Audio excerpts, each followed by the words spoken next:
Do I have anyone in our group tonight who is going to make appointment television out of Bronny and Cooper Flagg making a Summer League appearance against each other? Am I intriguing any of you? It seems I'm getting some faces that have that they're sort of like Andrew Hawkins at the line of scrimmage running a route that is shoulders and hands moving, but I can't tell.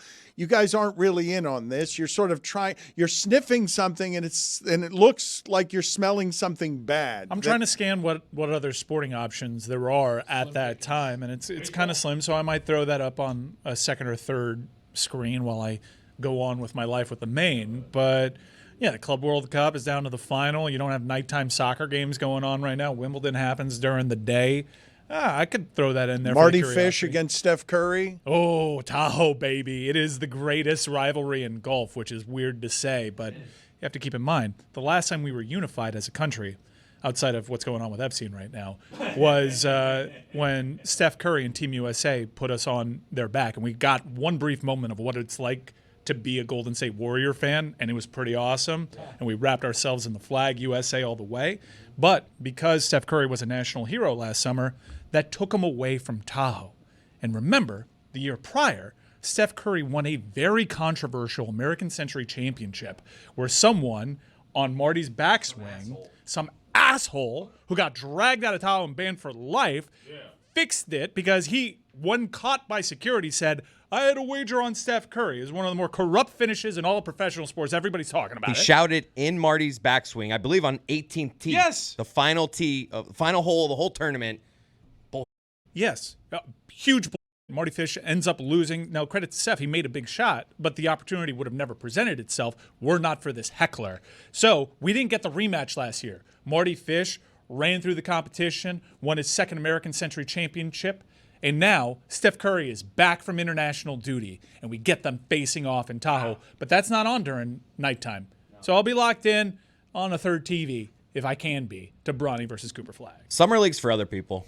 Tony has this thing we do with on Mystery Crate, which is that's for other people. That's how I feel about Summer League. Like, I get it. You guys can be interested in it for other people. So I was watching the California Classic, and I saw Kaspers Jakončonis go 1 for 15 the last couple games, and I was like, Summer League. But I'm intrigued by Cooper Flagg. CC, I'm very intrigued. So I will be peeking in to see what Cooper Flagg, just to see what's going on there. Peeking in. Like I'll have it on the TV, and then I'll switch it. My wife's gonna be like, "Why are you watching that?" And be like, "Oh, Cooper Flagg." She's like, "I don't care." So it's gonna be very regimented. You haven't seen Heat Twitter already cope and start putting up the tiles of Jalen Brunson's Summer League debut to kind of pacify themselves as Jakončonis goes through his struggles. I got to tell you, I watched a handful of Illinois. Jalen was bad? Yeah, Good. he was bad. That makes me feel better. Yeah, no, he's bad. So clearly, we have Jalen Brunson, tall and white. This is great for us. I did watch a handful of Illinois games, and when I did, he was impressive. But I did not know the stat about how often he would have more turnovers than points. That seems to be bad. And that seems to be, like, don't get you in the league. You're not going to get playing time your rookie season if you can't keep giving up pick sixes. That's for sure. But you can see some glimpses of in those games in Illinois because he hasn't proved it in the Summer League. But you see some glimpses of some really good play as a point guard, which the Heat desperately need. You watched a handful of Illinois games, huh? I mean, a point guard's supposed to keep the ball, though. Yeah. You're not supposed to give it to the other team. You're supposed to give it to your guys. He's got 12 turnovers. He's 0 for 11 from 3. If you want some more Tony, you will get some more Tony at the end of this hour. Another Tony tonight. I want you to get over to the Freedom Tower here, Tony. They're reopening it here next door. Ooh. My father, that's how he got into this country, by going to the Freedom Tower. I want you to do a report here during Tony Tonight of some of the things that you find all over Miami. What is this week's nomination from you? What are you going to check out? I think I'm checking out Ball and Chain on Calle Ocho. You think you are? Very exciting. Ball and Chain on Calle Ocho, which it's an I think is not a ringing endorsement for the situation. But well, Dan, I've been all over the city. I mean, obviously you guys know. City Commissioner Joe Carollo tried to famously shut it down with a bunch of Cuban state militia tactics.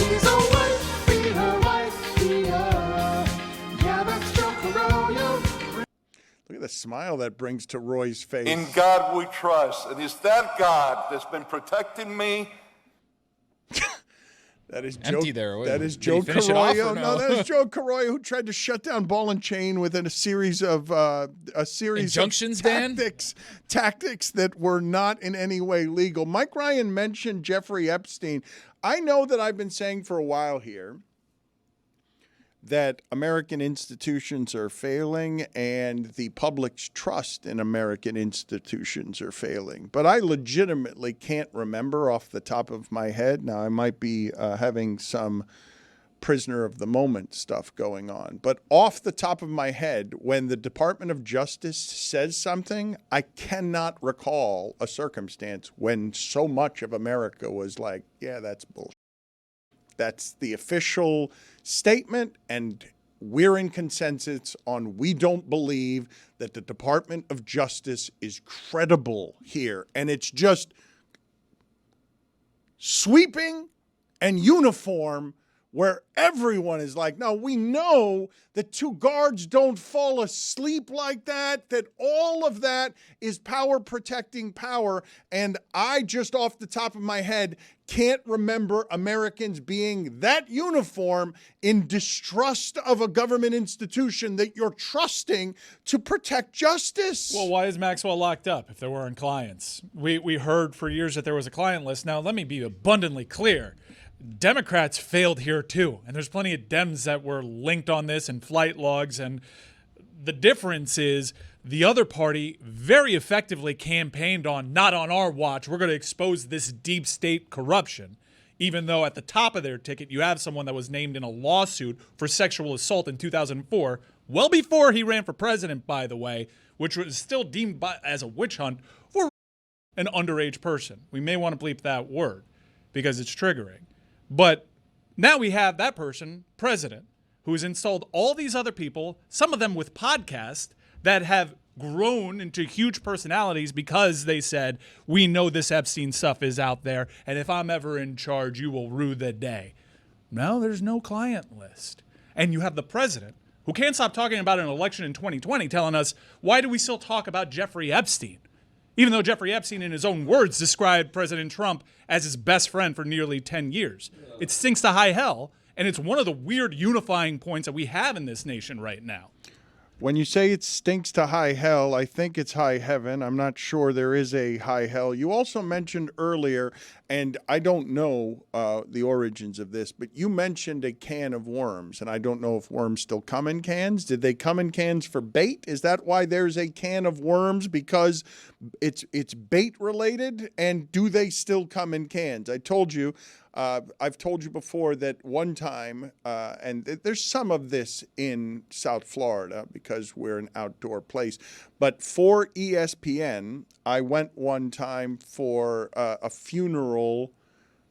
Weirdly, I had to cover a funeral in just nowhere Kentucky because Tim Couch, someone close to Tim Couch, had died, and I really don't even remember why I was there. But I do remember specifically pulling into a gas station and being surprised by a vending machine for bait. It wasn't even, you didn't even have to go in to get the bait. It was just vending machines for bait. But I can't imagine that there are still cans of worms, because why would worms be in cans? Is it indeed bait related? Yeah, it has to be. And obviously the bait vending machine, down here you got live bait or you got frozen bait, wouldn't do well in a vending machine. But the worms, you kind of just put them in there. And I don't know if they're live worms. I don't know if they're dead. They just put them in there. Well, but they have to, if you're opening a can of dead worms, then you're not opening a can of worms that's dangerous. It has to be a can of worms that is alive. But I don't know. I'm not, this will surprise no one. Not a fisherman? Not much of a boater. Yeah. That's squeamish. Never hooked a worm on a hook, Dan? I have. It was a long time ago. Didn't like doing it. Not for me. All sorts of dead fish parts. Not for me. Chum in general. Not for me.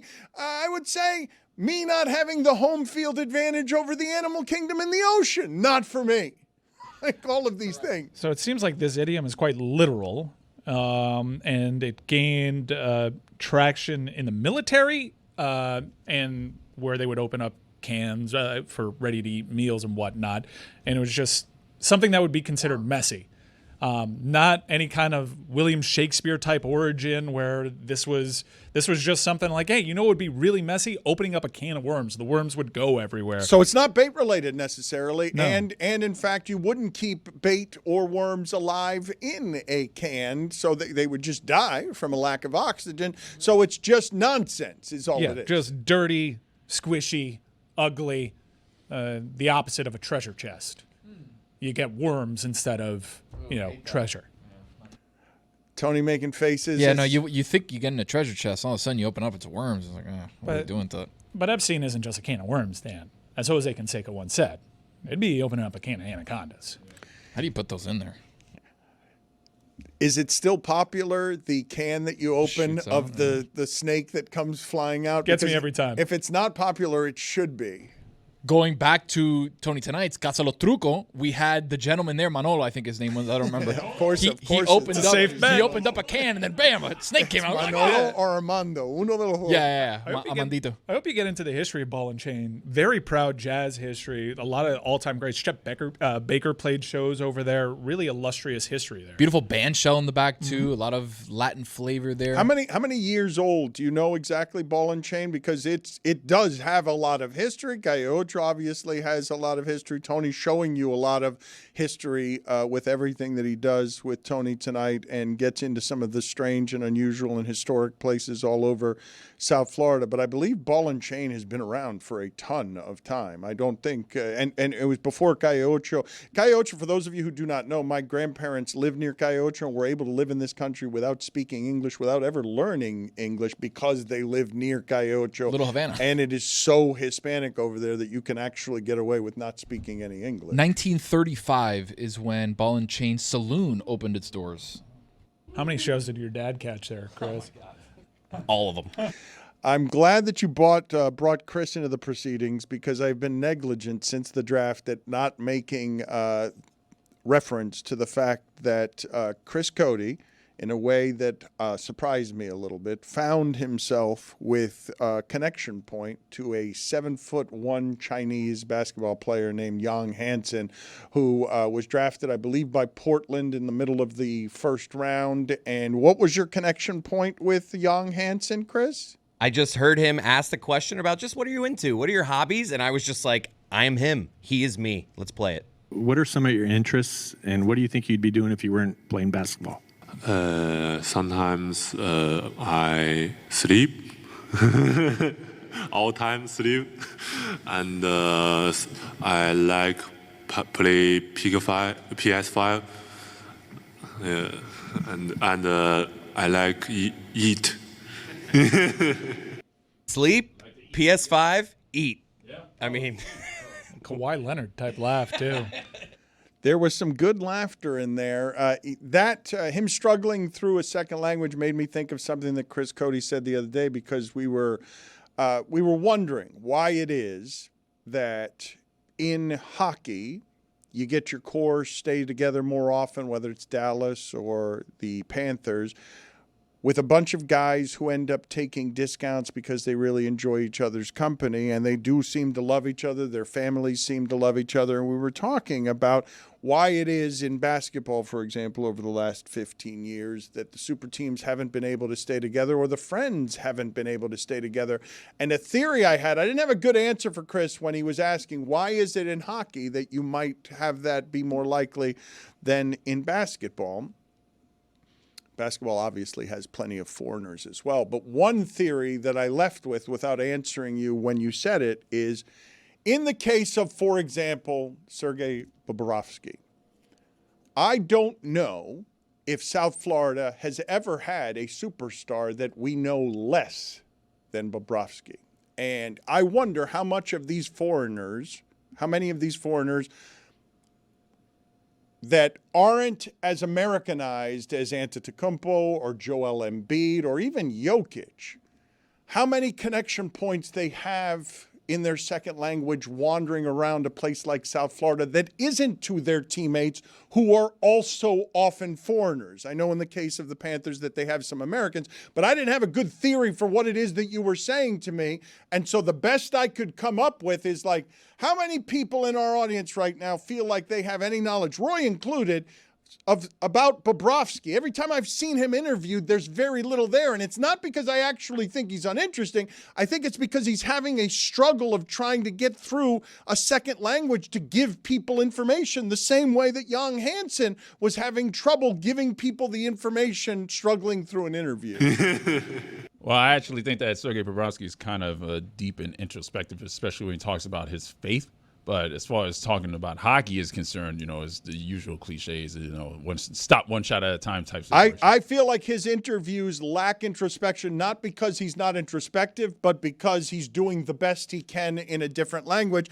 And I just do wonder, in hockey, when you're talking about hockey, okay, you are talking about a lot of players, more so than I would say basketball by a good distance, that haven't quite been as Americanized as others making their way through interviews and whatnot. This happens to Doncic. Doncic, I think our audience would be like, yeah, I know his game, but I don't know that person. I don't feel like I can listen to an interview with that person and gather something that resembles insight, and it's at least in part because in your second language, it's really hard to do that. Goalies are also weird. And like Roy said, he's super religious, so we don't really get to know him the way that we've gotten to know the other players. We've gotten to know the other players through their success and celebrations, where they've shown us their personalities. The team's going to 11. We've been to 11 for the last 2 title celebrations. He's not going to go to 11. It's not with his religion, Bob. So like that's not really something that he does. And he's not going to let loose at the championship celebration. So on top of having a different language, being Russian in particular is, as you've seen with a lot of the Russian personalities, a little bit dicey right now. All of them have kind of agreed we're going to keep a low profile because we don't want to be asked about what's going on in the world. The fact that he's religious, there's a lot of things going on with Bob, and also he's just a different cat. You mentioned that we get to know them through the parties and the celebrations. Did you guys have any thoughts on Sam Bennett's wedding introduction? Can we get that? Thank you. That was very quick. You guys found that. Here is Sam Bennett coming in. This is walking out at his wedding entrance to the goal song that the Panthers play when they score goals. Now I get why he stayed with us, because he probably had that planned, and his wife's like, we're not changing it. It's set, and that's just something we can't change at this point. Also, I heard that he doesn't like meeting new people. So he's like, I'm going to stay. How much of a pay cut? I don't like to meet new people. You should know, though, our show is responsible for one of the more memorable Sergei Bobrovsky interviews. Roy really cracked him open. All right, we have Sergei Bobrovsky here. He's been in many All-Star games, and right now you are in the All-Star Skills competition tomorrow. You're in the one-on-one competition, and you probably don't know what's going to happen. So are you just going to go ahead and have fun? What are you going to do? Yeah, to be honest, I don't know what happens in the next hour or so.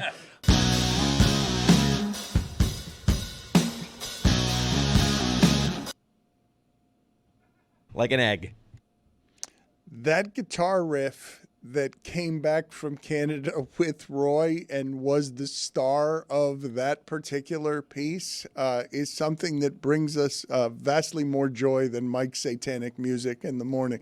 That guitar riff is something around here for some reason creates more happiness than I think anything in the history of Meadowlark media. Roy, you have said that Bobrovsky is introspective. You do understand that we have precious little evidence of that in interviews. Yeah, I tried in training camp. I tried at the end of the season, and he did give a good answer about that. I'll try to find that in a couple of minutes. But, yeah, he is deep and introspective. If I can have a one-on-one talking about his faith, then that would be awesome. I asked him, because it was after last championship. This was preseason before this last season. They had just won. I'm like, how do you keep the team hungry? And I did this just a ridiculous question of what's the way to keep a team hungry? What are we putting? What are we eating? And he just was like, we're going to try hard this season. He just ignored my question and was just like, I'm not answering that ridiculous thing you just said. I'm just going to give you a cliche. I will say among the things that is hardest in a second language, I know this because Spanish is my second language, is to be funny in that second language. And sarcasm will be lost in that second language. And tone, confidence will be lost in that second language. but the guitar riff is something that can support you and make you feel stronger when an interview is not exactly blossoming. It made the whole trip worth it over there. Yeah, goalies are weird, man. Goalies are weird. You'll agree with me though that in the history of South Florida, we have not had a superstar less known than this one. I'd agree with that. In terms of like upper tier, so helpful for a championship, it's probably to his own personal detriment because Sam Bennett did deserve the Conn Smythe, but Brad Marchand finished second, and this is not, I retired that bit. Brad's a Panther for life or whatever. But Bob should have been more seriously considered as the Conn Smythe. He was great throughout the playoffs. Those were his best moments in a Panther uniform, and typically when a goalie plays that well, they get more credit for it when it comes to postseason hardware. I have to stop Mike Ryan when he leans in for months as heavily as he did on Brad Marchand and then just announces, Panther for life or whatever. Yeah. Like just running right. That is running away. Panther for life or whatever. Remember forever as a Panther. Tyreek Hill running away from that. It seems like he's putting his sword down at the feet of Brad Marchand very quietly and then scampering away like Chris Cody from a fireworks fuse that's been lit. Yes, I know our show is known for hammering bits into the ground, but I have decided someone else can have this one. Biz, it's all yours. I'm not going to do this for 5 more years. He beat me into a bloody pulp. He's a Panther for life. Someone else can have it. And you're welcome, by the way, because it very clearly worked.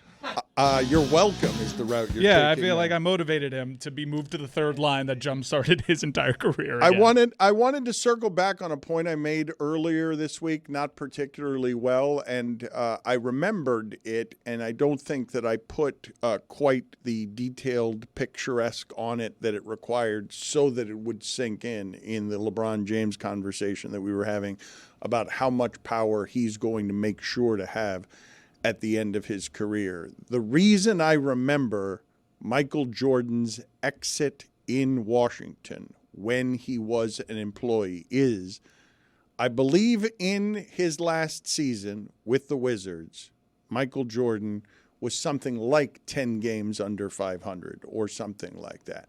And that entire season, he toured the nation as a traveling rock star act, making the Washington Wizards more relevant than they have been at any time in my lifetime. It was a monster economy around the Washington Wizards. And then a bad owner ran Michael Jordan out at the end in a way that reminds me that I saw Michael Jordan with the equivalent of boxes after an exit interview, walking through a parking lot as an employee to his car with no real power after having made the Washington Wizards the kind of money that LeBron James will make with any team that he goes to. I think it was Bobby Marks who said on ESPN that he doesn't think that there's a trade market for LeBron, that there wouldn't be someone who would give up assets for, quote, a year or two of LeBron. And I'm like, you're out of your mind if you believe that somebody doesn't want just the economy of LeBron James will fill my home seats. I'm sure Detroit would love the opportunity, but he has no trade clause. But you're just nuts if you think that doesn't have a trade market, even as you understand that it's hard to trade that contract with only 1 year. He would absolutely have a trade market, but because of the contractual language and because of the people who run his career, what I'm telling you is there will be no circumstance in which LeBron James has the equivalent of walking to his car with boxes as an employee after an exit interview with a terrible owner in Abe Poland who still has the power at the end of his career.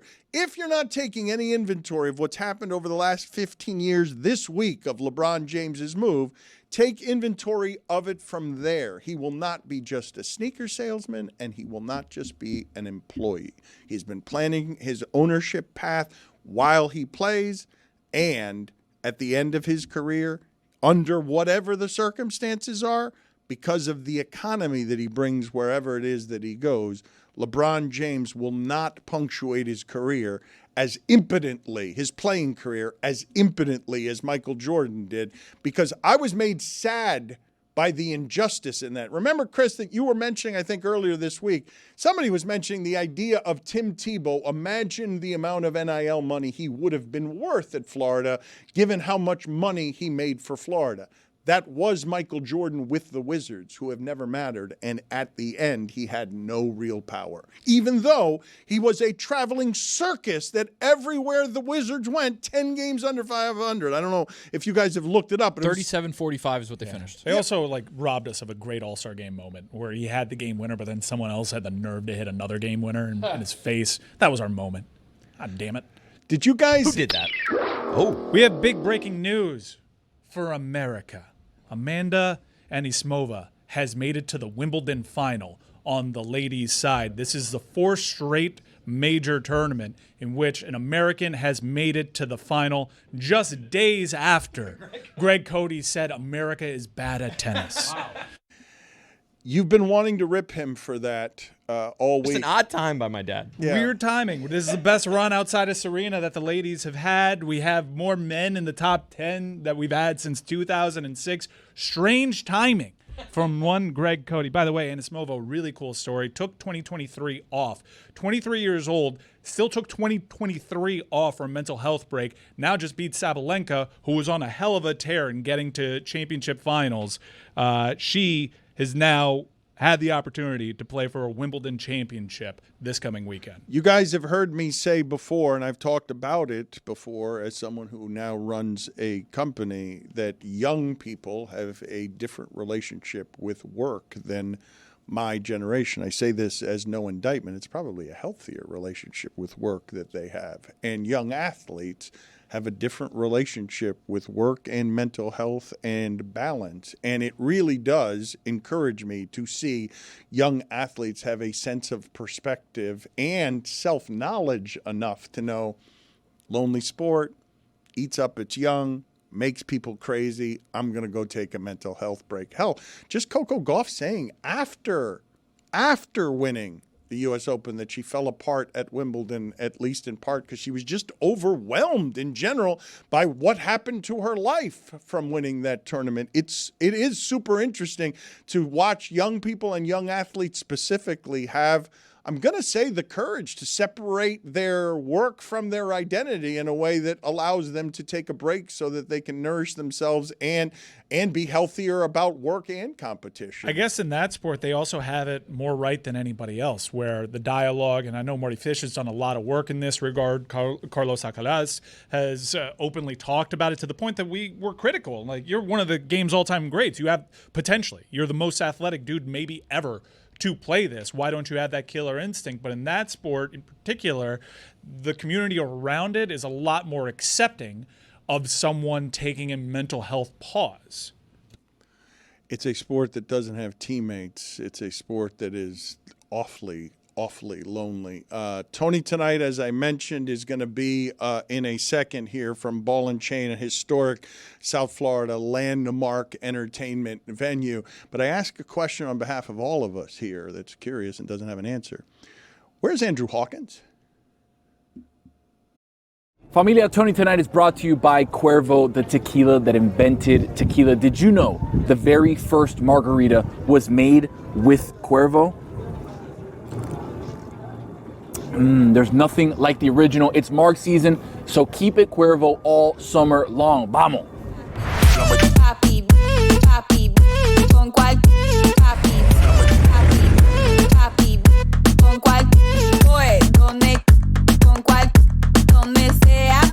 Estamos aquí en la calle 8 at Ball and Chain in Little Havana on calle 8. This is my buddy Luis, el primo mío Luis. How you doing? The one and only. Ball and Chain is a super cool, authentic Cuban spot that not only tourists go to, there's a flock of tourists all the way out here, and it's raining, by the way. That's Miami. Miami, it rains every 20 minutes. In 20 minutes, it'll be sunny. We'll be fine. The tourists are out here. The real Miamians are out here. This is a place that everybody goes to. Why? Because it's authentic.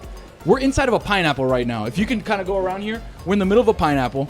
A little SpongeBob action. Little SpongeBob action in the middle of a pineapple. And it feels the most like Cuba that you can be in Miami. Not only because we're in Calle Ocho, but because we're in a place that If you close your eyes and you hear it and you listen to it and you feel around you, it feels like Cuba. We're not Florida. This is Miami. No, this is Miami. This is the closest that you can be to Cuba than anywhere else. Closer to the Keys, actually, somehow. Not the point. Not the point. Not geographically. I'm talking about spiritually, dude. I'm talking about in the heart. When you're here, right, it feels like you're in Cuba. Well, I already got offered 3 cigars and an 8-ball Coke, so I feel like I'm kind of Miami and kind of in Cuba as well. I like that. The cool thing is, when you look at this place, it makes me feel like when Michael Corleone went to Cuba in Godfather 2, and they're going all around to the different places. It makes me feel like that because I've been back here when there's been a Cuban big band playing, there's been Afro-Cuban musicians that come, and you just sit out here, you're having un trago, you're just chilling. And to me, that's what I feel like my ancestors, both of my grandfathers that came from Cuba, that's what they wanted me to experience, that we didn't have the option to experience because of, communism, tyrants. Communism. I was wondering why you chose to laugh there. Because I just hear we're not going to acknowledge them, but we're going to have why to do we have dancers here? I love it. It's electric. I love it. I love all of it. Are you distracted by that? I'm super distracted. Her hips are definitely not lying at all. How many of these have you had really? There's 6'1", 6'7", I don't know. You know what would be even better than just having random people dance behind us? Very happy, by the way, to be dancing. Besides una Cuba Libre, un mojito is if we had un tabacón and guayabera. Right now, we're not dressed appropriately. Right now, you're wearing a black shirt. I'm wearing a black shirt. I can literally snap my fingers and we'll have everything immediately. Do you want that option? Yeah, I didn't even know that was possible. 3, 2, 1.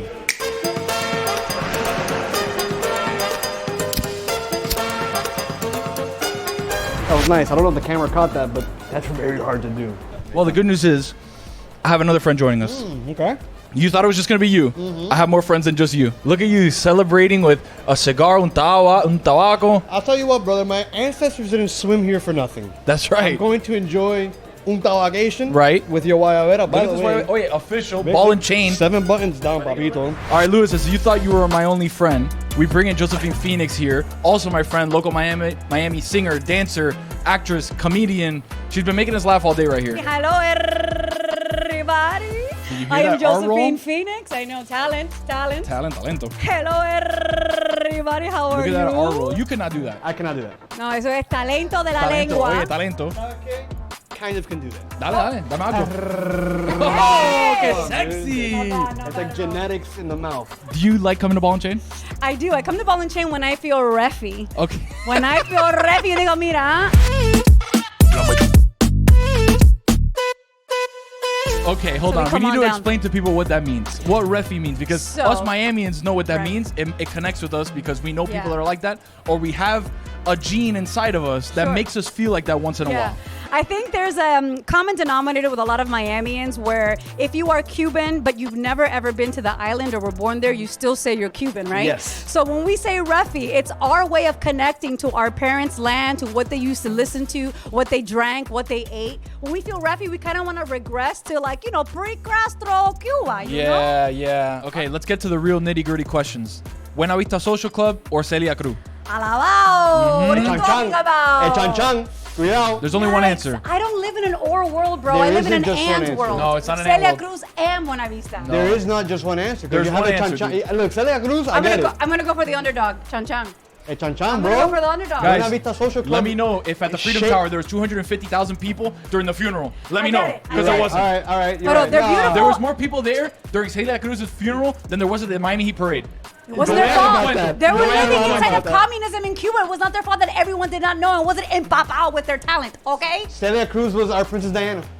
I said it. She was our Selena. Who's the most Cuban person in your life? Without a doubt, the most Cuban person in my life is my mother. Josefina, ¿qué coño te pasa? My mom is, like, for example, my mom is a Miami Heat golden oldie dancer, right? How did she get that gig? I manage them. I manage my parents to do Clínica Médica León shows, and my dad plays guitar. That is such, hold on. Everybody stop. What you just said was such a Miami thing that flew by people's heads so fast that I have to stop and ask the same thing. León Medical Center is a medical center for old people to go, make sure Senior they get checked citizens, out, right. hang out, because the hangout It's spot. a community place, They take buses. You see León Medical Center buses all over the place, usually stopping at railroads, and we run right by them. So your parents do TV for Leon Medical Center? Music. My mom has done a couple of music. commercials, but they do music. So my mom was dancing there. I manage them. They do shows. But then she's also a dancer. She used to date Julio Iglesias. Wow. She was like friends with Celia Cruz. And then I told her, Miami's having an audition. You should dance. She went. She got chosen. She's been with them for about 5 years. And now she says, every audition I go to, I get picked. And you still living in my house. Cue me, la estrella. The star here is me. I'm over here on your show, everybody, trying to get a drink because no one gives me a drink here. Right? And she's performing for 20,000 people. Yeah. You know? That's what happened. But she's very Cuban. Yes. Oye, por fin, llegó el trago. I need a drink. Come on. That was our bad. We're about 2 minutes away from losing Lewis for the night. Yo estoy volado a hacer. I can Yo estoy tell. volado a hacer. I can tell. Yeah. I can tell. Tell- Okay, tell let's get them to the mal. more important questions here. Important questions. In the Cuban culture, there's a lot of ways to say a lot of things. Uh-huh. And one of the things that me and my friend group at work, we talk about, are you a culo person or a nalga person? Because there's a very different connotation for each, but they both mean the same thing. Butt, ass, whatever. What, do you mean by the way we say it? Is that what you mean? When you have to say culo or nalga, What do you say? But you say culo, bro. Culo. Culo. Who says nalga? Do you know anyone that says nalga? My I feel like abuela- old people. Older say people. nalga. Out of nalga respect. A la nalga. Culo is a very crude way to say it. And if you have a very respectful grandparent, Fondillo. Yeah, fondillo. Right? Or if they're little kids, you say nalguitas. Nalguita. Y esas Fondillito. nalguitas. Yeah. Fondillito is another big one. Fondillito Nice. like For my like a little kids. kid. Yeah. Right, like your daughter would be Fondillito. Bueno, Josephine, thank you for hanging out with us. You've been amazing. You've been a breath of fresh air. You're the real Miami. That's Tell why me we more. brought you Tell here. me more. Don't stop. No, I that's it. love That's it. all I have. Oh, man. No, you guys have such a great welcoming energy about you guys. Thank you. Really invite the space for people to be themselves, authentic, altruistic, and that's a special energy you guys have. So I really appreciate it. That's the Miami energy, though. It That's is. what we try to It bring is. is family, is, good vibes. That's what we are here in Yeah, Miami. yeah, authenticity at its Familia. finest. I've seen. Te quiero, te adoro y te llevo los toros. Dale. Hey. Mi gente, thank you for watching Tony Tonight. Look, every crew's got roles. On a team, on a group text, at a watch party. You've got the stat nerd, the vibes guy, the one who thinks they're the coach, and then there's the real MVP, the person that brings the cooler. And what's in that cooler? If it's not Miller Lite, I'm checking the roster. It's the 50th anniversary of Miller Lite. 50 years of showing up in big moments. Post-game tailgates, NBA watch parties, road trips to road games where you swore the refs were out to get you. Through it all, that clean, crisp Miller Lite taste just gets it done. 96 calories, 3.2 carbs. It's light, but it doesn't tap out early. You're over there arguing over who the GOAT is, shouting about NIL deals, someone's grilling. Miller Lite is always there, playing its role to perfection. Brewed for taste, simple ingredients, a legend since 1975, and still a first ballot Hall of Famer in my cooler. Miller Lite. Great taste, 96 calories. Go to MillerLite.com/Dan to find delivery options near you, or you can pick up some Miller Lite pretty much anywhere they sell beer. Cheers to 50 years of Miller Lite. Celebrate responsibly. Miller Brewing Company, Milwaukee, Wisconsin, 96 calories and 3.2 carbs per 12 ounces. If you want tickets tonight to Cooper Flag and Bronny, the average ticket price is $223. The most expensive ticket is more than $3,000 for a summer league game. Put it on the poll at Le Batard Show. Vegas Whales, man. Would you pay more than $3,000 for a summer league game between Cooper Flag and Bronny? Also, I should mention the Dodgers right now have lost 6 games in a row for the first time since 2019. They've scored only 5 runs in the last 42 innings. Their minus 34 run differential is the worst in a 6-game span for the Dodgers since 1958. Their first season. That is just sports. First That's when season. the NBA was just filled with Cooper Flags. The Dodgers' payroll is $337 million. Long season, Dano. As soon as they get to get LA. back together, don't worry about it. Got a long-term parlay with them needing to win the World Series, so they are gonna do it, baby. Their total on wins this season, if you wanted to bet it, was 104.5, which is just a total insanity. I can't stop looking at Cal Raleigh's ass. Juju Gotti is with us here. He has some polls to update, and of course, we've got to do some Thursday Thunder. Let's do it.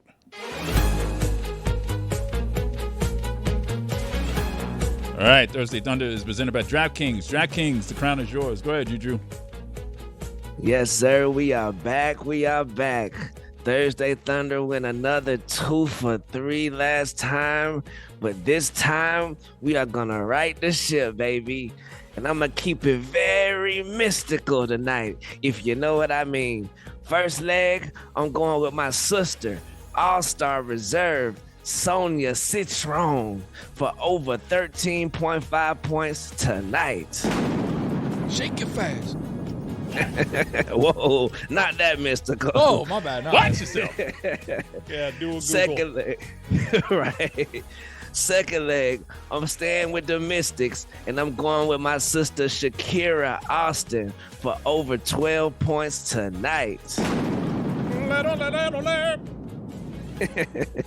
And the last leg, I'm sticking with the Mystics. The Mystics with my sister Kiki, All-Star Reserve as well, Ariafin for over 7.5 rebounds tonight.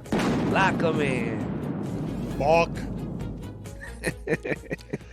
Let's before we get to the poll updates, Juju, surely in your wheelhouse of sitcom hoopers, you have some opinions on what it is that we were talking about, whether television does basketball, baseball, or football the worst when you check in with your local sitcom. Yes. So it inspired me to make a top 5 worst sitcom hoopers of all time list. Wow, this is very exciting. Any OLI, or are we going straight to number 5? OLI, AC Slater in the wheelchair basketball game against the wheelchair people and Saved by the Bell. Terrible. Number 5, Uncle Jesse from Full House. Not good. Very not good. Number 4, Brick from Malcolm in the Middle. Ass.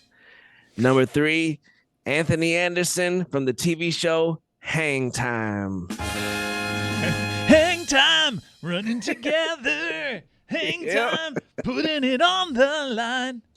Yep.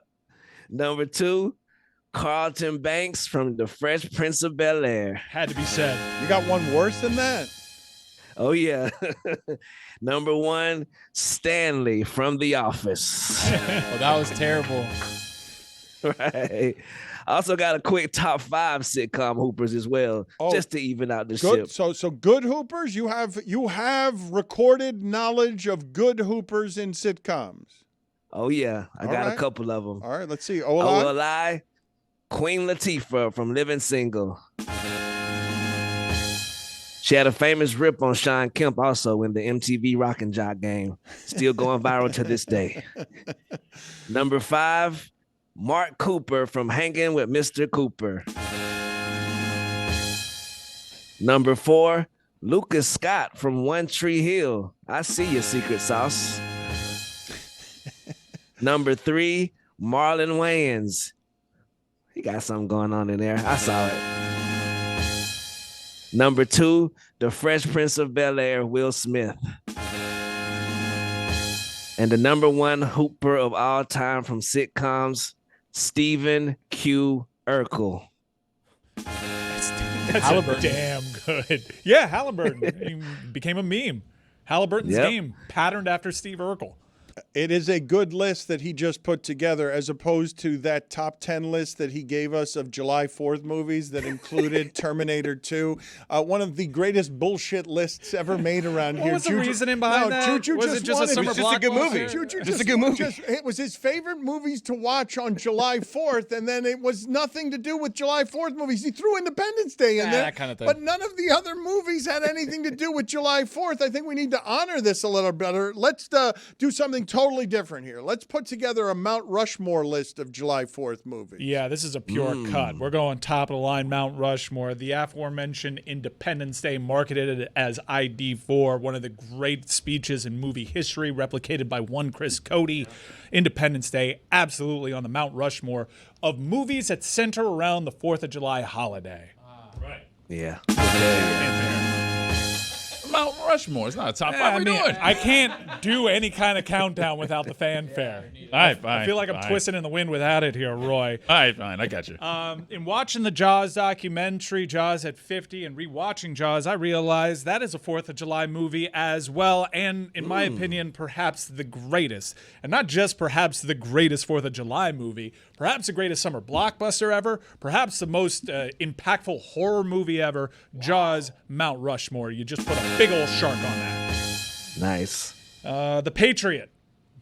Patriot with one of the greatest movie villains. It goes without saying. Very self-explanatory as to why the Patriot belongs on this list.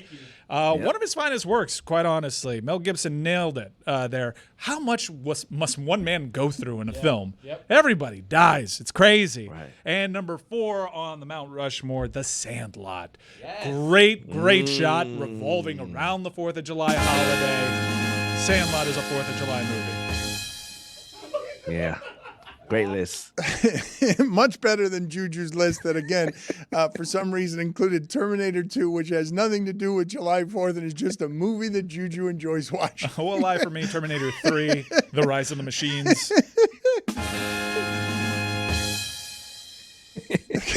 Do you have, outside of Thursday Thunder, Juju, do you have any other WNBA updates that we need to have in our lives right now? Oh, yeah. Bad time for the Angel Reese haters. I'm sorry, Mike, even though you didn't hate her until last week when we made you hate her. She covers the 2K26 WNBA edition of 2K.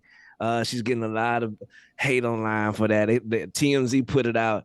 Angel Reese covers 2K26 and not Caitlin Clark, which you know that set a fire under everybody. White people can't catch a break. Angel. It's crazy. Right. She also released her Angel Reese ones coming out soon. She played in them last night in a victory over the Dallas Wings. Rebecca Allen, Air Beck had 27 points. Salute to Air Beck. But yeah, man, this a lot of stuff surrounding Angel Reese right now in a positive way. 7 straight doubles. Neither here nor there. Picked a bad time to start faking irrationally hating her. But you know what? If I'm known for anything, it's being married to a bad bit. At Le Batard Show, that was awfully quietly that you wandered away from Brad Marchand. I'm going to say it again.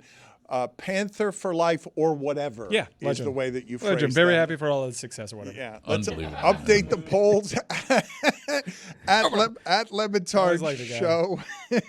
At Le Batard Show, Juju, what do we have? Is playing satanic music at the office an HR violation? 57% of the audience says yes, it is. It's split. Right. And if you heard these bops, you'd be bobbing your head to it too. I'm sure I would.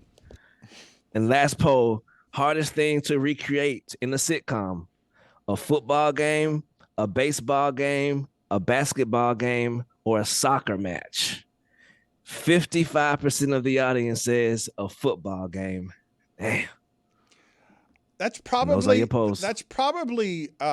accurate the way that poll question is framed. But if I say to you, you get instinctively offended as a sports fan by the lack of authenticity in something that you're watching in sports on television, in a sitcom, I think basketball has more memorable moments than football, even though you'd have to agree that it's hard to recreate football in a way that feels authentic, right? Because you need the hits.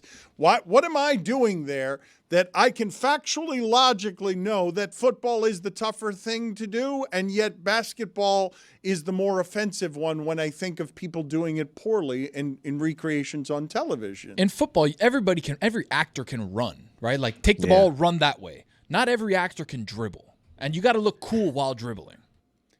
Yeah, and the football pads. Everybody looks cool in a set of football pads. You can't fake that. It's also easier to have a stunt double in a football movie as opposed to a basketball one.